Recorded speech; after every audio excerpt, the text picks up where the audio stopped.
সবাইকে শুভ সন্ধ্যা। অনুষ্ঠান সকাল থেকেই শুরু হয়েছে। এবার আমাদের বিগত 4 বছর ধরে একটি বিশেষ পুরস্কার দেওয়া শুরু হয়েছে, সেটা হচ্ছে জীবন কৃতি সম্মান। মানে এই সংগঠন আজ যা 12 বছরে পদার্পণ করেছে, সেই সংগঠনকে নিরলস পরিশ্রম, ভালোবাসা, শ্রদ্ধা এবং আপন করে নেওয়ার মাধ্যমে যে সমস্ত মানুষরা পরিশ্রম করে গিয়েছেন তাদেরকে প্রাক্তনী সংসদের পক্ষ থেকে একটি ছোট্ট সম্মাননা জানানো হয়। এবার যিনি এই জীবনকৃতি সম্মান পাচ্ছেন, তার জীবন একটা সময় ডেডলাইন ম্যাচ করা, খবরের কাগজ, খবর এবং একটা গতে বাঁধা জীবনের মধ্যে দিয়ে চলেছে। তারপরে একদিন নিয়মের কারণে তার অবসর জীবন শুরু হয়েছে।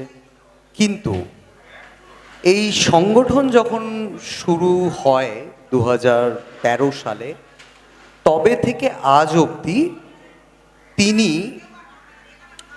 নিরলসভাবে, নীরবভাবে, আড়ালে থেকে এই সংগঠনের জন্য যে পরিশ্রম করেছেন, সেটা যারা এই সংগঠনে আছেন তারা জানেন।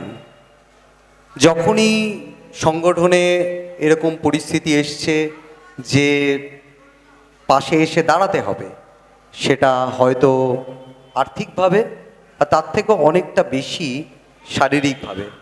কারণ একটা সংগঠন শুধুমাত্র কয়েকজনের দ্বারা পরিচালিত হতে পারে না, এবং এই তামাম দমদম অঞ্চলে এই রকমভাবে বছরের পর বছর পুনর্মিলন উৎসব আয়োজন করাটা খুব কম স্কুলই করতে পারছে।